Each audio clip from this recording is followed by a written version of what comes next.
Pozri, odlietajú vtáky. Rýchlo nenápadne opúšťajú zem, kde hlúposť kruto vládne. Zem smutných ľudí, ktorí nemajú žiadne srdce v hrudi.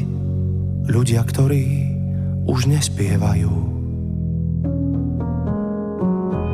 Modlím sa za deň, keď sa vtáky opäť vrátia a prinavrátia nám radostného spevu. Dosť bolo smutných ľudí, dosť bolo plaču revu, dosť bolo tých, ktorí iných zo strachu z kože derú. Hey.